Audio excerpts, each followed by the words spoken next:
اعمال جمع کرنے کے لیے، زاد راہ جمع کرنے کے لیے اللہ نے یہ دنیا کی زندگی ہمیں عطا فرمائی ہے۔ عقل مند انسان وہ ہے جو مرنے سے پہلے مرنے کی تیاری کر لیتا ہے۔ آخرت کے دن ہمیں ایک ایک پل کا حساب دینا ہوگا۔ جب قیامت کا دن ہوگا، ساری دنیا کے لوگ میدان محشر میں جمع ہوں گے اور نفسا نفسی کا عالم ہوگا اور ایک ایک چیز کا حساب لیا جا رہا ہوگا۔ قیامت کے دن اسکرین لگا دی جائے گی، اس دن ہم میں سے ہر انسان کی فلم چل رہی ہوگی، کس انسان نے کون سا عمل کیا ہے۔ فَمَن يَعْمَلْ مِثْقَالَ ذَرَّةٍ خَيْرًا يَرَهُ، اللہ کا قرآن کہتا ہے اگر دنیا کی زندگی میں تم نے کوئی خیر کا کام کیا ہوگا، وہ بھی قیامت کے دن اسکرین پر آ جائے گا کہ فلاں نے یہ اچھے اچھے اعمال کیے۔ وَمَن يَعْمَلْ مِثْقَالَ ذَرَّةٍ شَرًّا يَرَهُ، اگر دنیا کی زندگی میں کسی نے کوئی برا عمل کیا ہوگا، اللہ کی نافرمانی کی ہوگی، گناہ کا کام کیا ہوگا، چاہے وہ چھپ کر کیا ہوگا، قیامت کے دن اس کی بھی فلم چلا دی جائے گی۔ اس دن اسکرین پر ہر چیز واضح ہو جائے گی، فلاں انسان نے یہ عمل کیے تھے، یہ گناہ کیے تھے۔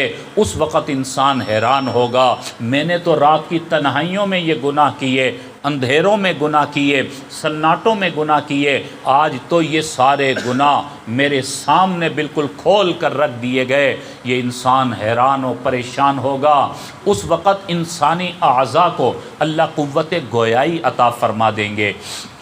جب انسان انکار کرے گا یا اللہ میں نے یہ گناہ نہیں کیے، تو اللہ تعالی ہمارے اعضاء کو زبان دے دیں گے، ہمارے ہاتھوں کو اللہ زبان دے دیں گے، اللہ ہمارے پیروں کو زبان دے دیں گے، دل و دماغ کو اللہ زبان دے دیں گے۔ اس وقت فرمایا کہ انسانی اعضاء کو اللہ تعالیٰ یہ قوت گویائی عطا فرمائیں گے، اور یہ انسانی اعضاء کل قیامت کے دن اللہ کے حضور گواہی دیں گے، یا اللہ یہ جھوٹ بولتا ہے، ہم آنکھیں ہیں، ہم آنکھوں کے ذریعے سے اس انسان نے یہ فلاں فلاں گناہ کیے، یہ فلاں فلاں گناہ کیے ہیں۔ یہ ہاتھ گواہی دیں گے، یا اللہ ہمارے ذریعے سے اس انسان نے یہ گناہ کیے ہیں۔